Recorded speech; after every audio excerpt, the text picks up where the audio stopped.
Assalamualaikum anak-anak pelajar. Sekarang ni kita sambung pembelajaran kita dalam tajuk pilih atur dan gabungan. Kita akan belajar hari ini ialah subtopik 6.1.2 pilih atur. Di mana hari ini kita akan fokus objektif pembelajaran kita ialah menentukan bilangan pilih atur bagi n objek yang berlainan. Sebelum itu, apakah itu pilih atur? Okey. Apakah itu pilih atur? Secara umumnya, pilih atur ialah cara yang berlainan sekumpulan objek disusun di mana susunan amat penting. Kenapa susunan amat penting? Itu persoalan dia. Okey. Jadi, kita tanya pelajar yang dekat belakang tu, kenapa susunan amat penting? Sila jawab. Kerana susunannya membawa maksud yang berbeza, cikgu. Ya, terima kasih. Itu pelajar saya yang paling senior lah. Terima kasih kepada saudara Mazlan. Alright. So, kenapa membawa maksud yang berbeza? Contohnya, sekiranya saya ada digit 3 dan 4. 3, 4. Sekiranya saya susun 3, 4 dan satu lagi ialah 4, 3. Jadi 3, 4 dan 4, 3 memberikan maksud yang berlainan dari segi nilai dia. 3, 4. Kemudian saya susun lagi 4, 3. Dua-dua ini memberikan satu nilai yang berbeza. 34 dengan 43. Itu maksudnya susunannya amat penting. Tapi dia memberikan maksud yang berbeza. Sekarang kita fokus aktiviti kita pada hari ini. Okey, saya minta pembantu saya untuk menyusun 3 kad, iaitu kad A, kad B dan kad C. Dipersilakan bantu saya.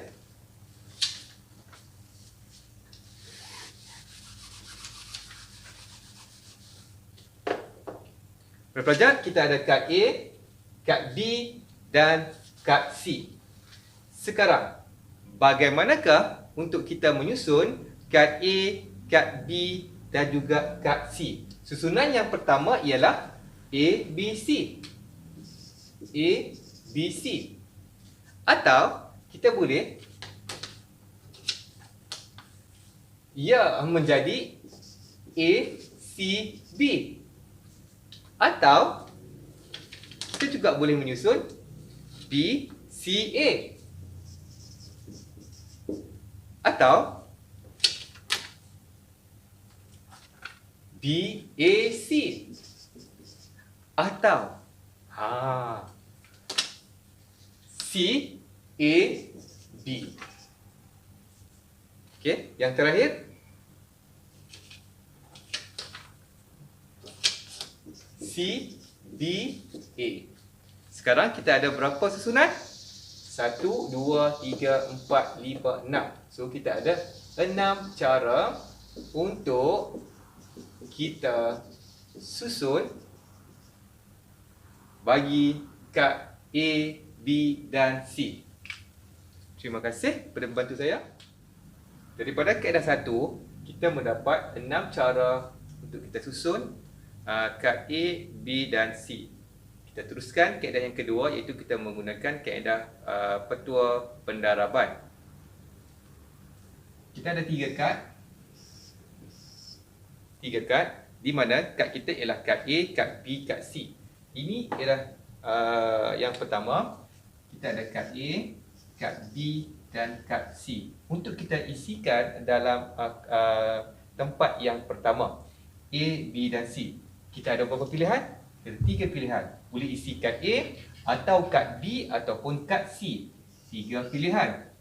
Sekiranya saya isikan di kotak yang pertama ialah kad A, maka pilihan yang saya ada ialah B dan C.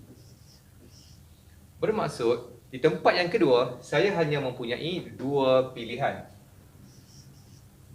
Sekiranya saya ambil kad B untuk diisikan dalam sini, maka saya hanya ada lagi kad C. 1 kad sahaja pilihan yang ada. Jadi saya isikan 1 pilihan pada tempat yang terakhir. Jadi dengan menggunakan petua pendaraban, peristiwa pertama, peristiwa kedua, peristiwa yang ketiga kita cuma darabkan. 3 didarabkan dengan 2 darab dengan 1. Okey, menghasilkan 6 cara susunan. Kemudian, pelajar-pelajar cuba perhatikan. Susunan 3 didarabkan dengan 2 didarabkan dengan 1 mengikut satu pola tertib dia menurun. Okey, jadi pola ini kita kenali sebagai 3 didarabkan dengan 2 didarabkan dengan 1 membentuk satu pola. Ini kita kenali sebagai 3 faktorial, iaitu menggunakan tanda seruan tu. Ejaan dia dalam bahasa Melayu ialah begini ya. Itu bermaksudnya 3 faktorial. Okey, contoh. Sekiranya saya memberikan 4 faktorial. Bagaimanakah kita menulis 4 faktorial dalam bentuk operasi? 4 darab 3 darab 2 darab 1. Kalau 5 faktorial?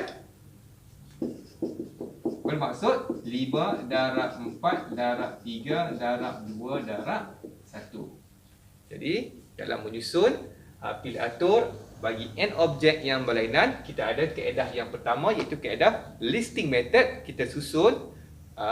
Yang kedua, kita ada kaedah petua. Okey, petua pendaraban menggunakan kaedah faktorial. Okey, sekarang kita pergi ke sesi soal jawab. Sekiranya pelajar ada kemusykilan, kita boleh berbincang. Ya, ada di belakang tu. Okey, cuba soalan. Okey cikgu, kalau dalam pilihan yang pertama tu, saya tak nak A, saya nak B di bahagian depan, apakah berlaku? Allahu Akbar. Aduh, Sekian, terima kasih. terkejut saya dengan soalan tu. Soalan yang sangat bernas tu. Jadi dia tak mau A. Alright, tak mau A tak apa, kita boleh settle, jangan risau. Okey. Saya nak B cikgu. Okey, pelajar ni nak B. Okey, kita ada A. Sekarang ni pelajar nak B. Sekiranya saya pilih, ada 3 pilihan. So, still 3 pilihan. Sekiranya B kita masukkan, maka sesi yang kedua, kita ada A dan C. Saya nak yang kedua C cikgu. C, okey. Sebelum kita selesaikan yang tu, kita ada beberapa pilihan. Kita ada lagi 2 pilihan. Sekiranya saya pilih C, maka pilihan terakhir saya ada A. Bila A, tak boleh pilih dah. Pasal apa? Cuma ada 1.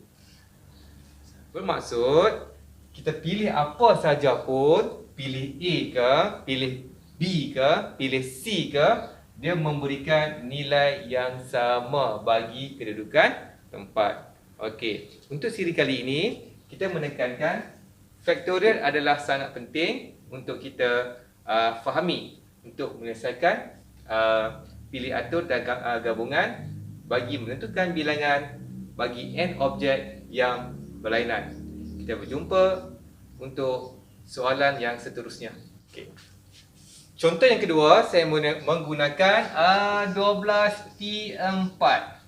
Kalau kita menggunakan rumus, kita menggunakan 12 faktorial bahagi dengan 12 tolak 4 faktorial.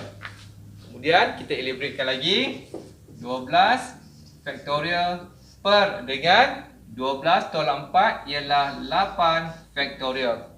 Kemudian kita pecahkan 12 darab 11 darab 10 darab 9 darab 8 faktorial. Saya stop dekat 8 faktorial. 8, 7, 6 banyak lagi nak tulis pasal kita tengok dekat bawah kita ialah 8 faktorial. Kemudian sambung 8 faktorial. Kemudian kita permudahkan. Jawapan dia ialah 12 darab 11 darab 10 darab 9. Maka jawapan dia menggunakan kalkulator 11,880. Okey, bagaimana kita nak permudahkan pengiraan kita? yang begitu kompleks nak memudahkan pengiraan kita lebih selamat dengan lebih baik. 12P4 menggunakan kaedah kotak. Jadi saya nak minta pelajar saya, pelajar di belakang tidur tadi gitu. Okey, 12P4. Berapa kotak kita nak buat? Kita buat 4 kotak cikgu. 4 kotak. Mana kamu tahu ambil 4 kotak tu? Sebab tu syarat dia cikgu. Okey, kita ambil untuk R. Okey, berapa nilai R? Itulah bilangan kotak yang perlu kita buat. So, kita ada 4 kotak. 1, 2, 3, 4. Kemudian, kotak yang pertama kita isikan. Berapakah nilainya? 12 cikgu. 12. Bergantung kepada berapa? Bergantung kepada nilai N. Sekiranya N kita 20, 20 lah kita isi kat sini. Kalau N kita 30, 30 lah kita isi kat sini. So, kita ada 12. Kemudian, kurang 1, 11. Kurang lagi 1, 10. Kurang lagi 1, 9. Kemudian, kita perhatikan. Okey, kita perhatikan. Sama tak pelajar? Sama cikgu. Sama. Terima kasih pelajar. Okey. Kemudian teruskan menggunakan kalkulator, maka kita akan menghasilkan jawapan yang sama. Daripada panjang macam ni, kita boleh pendekkan macam ni. Dengan syarat kamu faham berapa bilangan kotak nak kamu buat dan berapakah nilai di hadapan ni perlu kita isi. Okey. Kita sambung dengan persoalan dengan syarat yang lebih ketat. Macam syarat asrama sekolah kita kan. Okey, berapakah kod perkataan daripada semua huruf Kedah jika A? Kod itu mesti bermula dengan huruf vokal. Pelajar, tahu tak huruf vokal tu huruf apa? Huruf yang ada bunyi tau lah. Okey, so huruf vokal kita dekat perkataan Kedah kita ada I dan A. Ini ialah huruf vokal. I dan A. Kemudian Kedah. Ada berapa kotak? Pelajar di belakang. Lena tu. Ada 5 kotak cikgu. Ya, kita bergantung kepada bilangan ni. 1, 2, 3, 4, 5. Terima kasih pelajar. Okey, kita ada 5 kotak. 1, 2, 3, 4, 5. 1, 2, 3, 4, 5. Kemudian, perhatikan syaratnya. Kod itu bermula dengan huruf vokal. So, saya letakkan bintang di sini. Bermakna di sini kita perlu patuh pada syarat. Syarat dia apa? Bermula dengan huruf vokal. Huruf vokal kita ada berapa pelajar? 2 cikgu. Iaitu apa? I dan A. I dan A. Berapa pilihan kita ada? Ada 2 cikgu. Ada 2. Terima kasih pelajar. Maka di kotak inilah kita masuk nilai 2 kerana kita ada 2 pilihan. Kemudian 1 dah kita isi. Ingat lah, ini 2 pilihan lah, bukan 2 kad lah, 2 nombor. 1 tempat telah diisi, 1 kad telah diisi sama ada I atau A. Tinggal lagi berapa lagi huruf? 1. 1 dah diisi. Tinggal lagi berapa baki? Ada 4 lah cikgu. 4. Okey, 1 dah isi, maka 3 lagi 4. Lepas 4, 3, 2, 1 kerana di bahagian belakang ini tidak ada syarat yang ditentukan.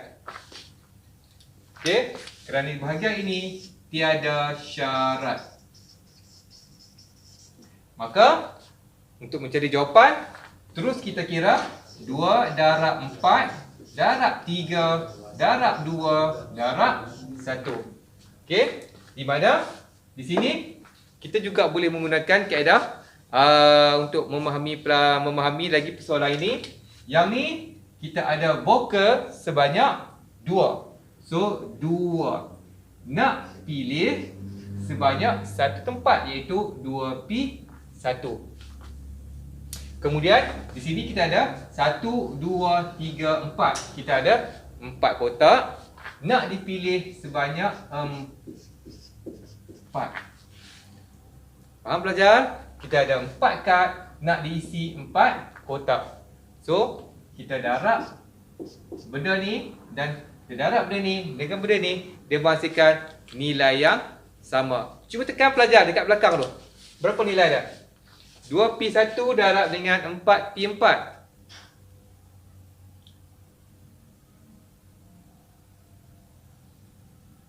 48 cikgu. 48. Di sini pelajar? Sama cikgu. Sama. Jadi pelajar boleh pilih yang mana pelajar suka. Okey? Alright, ini soalan A. Soalan B. Okey, soalan B di mana syarat dia ialah kod yang berakhir dengan huruf konsonan. Berakhir dengan konsonan. Konsonan kita ialah K, D dengan H. Itu ialah huruf konsonan. Ada berapa kad pelajar? 5 cikgu. 5. So kita bina 5 kotak. 1, 2, 3, 4, 5. 1, 2, 3, 4, 5. Kemudian syarat dia yang terakhir, maka kita serta dekat belakang ni, kita perlu penuhi syarat dahulu. Konsonan. Ada berapa? 3. 3. Ada berapa pilihan? 3 pilihan. Okey, ada 3 pilihan. Baki 1 kad dah isi. Tinggal lagi berapa? Tinggal lagi 4 kad cikgu. 4 kad. Maka tempat yang pertama ini kita isikan 4, 3, 2, 1. Atau kita boleh menulis syarat yang pertama di sini. Kita ada 3 pilihan, 3 kad. Hendak diisi dalam 1 kotak. Maka letak 1 di sini. Okey. Kemudian di sini kita ada 4 kad. Hendak diisi dalam berapa kotak? 4 cikgu. 4 kotak. Maka menggunakan petua pendaraban, maka kita darab. Berapa pelajar? 72 cikgu. Okey, terima kasih. So jawapannya ialah 72. Di sini pelajar kena faham dan kena cakna. Okey. Di bawah ini ialah bilangan kotak, di atas ni ialah bilangan kad yang ada. Sama juga dengan sini, bilangan kotak kita ada 1 dan kita ada bilangan kad yang perlu kita pilih adalah 3, K, D, H. Atau pelajar nak kira terus menggunakan petua pendaraban, ambil sahaja di atas ni. Okey, pelajar boleh terus darab. Okey, di mana dia juga akan menghasilkan jawapan yang sama. Pelajar belakang, tolong kira Ustaz, berapa dapat? 72 cikgu. Ya, kita menghasilkan jawapan yang sama. InsyaAllah soalan latihan akan menyusul. Pelajar lihat dan kita akan memberikan latihan dan semoga pelajar dapat belajar online dengan baik. Okey, ada soalan pelajar? Cikgu, dekat kalkulator ni boleh guna tak pengiraan untuk pilih atur? Boleh, tidak ada masalah. Boleh guna. Okey, kemudian pada pelajar, bagaimana hendak menekan 4P4? Jadi, saya ajar menggunakan kalkulator 4P4 darab 3P1. Okey. Okey, 4P4. Okey, 4P4. Pelajar tekan 4. Dah dapatkan P, tekan shift. Okey, dekat bahagian sini kita ada dekat darab ni. Dekat darab ni. So kita tekan darab, tekan shift darab. So dia akan keluar P. Tekan 4. Kemudian sambung, tekan darab 3P1. Tekan 3. Tekan shift. Tekan dekat bahagian ni, dekat darab ni dapat 3P. Tekan 1. Maka dia akan hasilkan jawapan. Okey. Jadi saya harap pelajar boleh menggunakan terus kalkulator untuk menjimatkan masa. Sehingga berjumpa lagi di kemudian hari. Sekian. Assalamualaikum warahmatullahi wabarakatuh.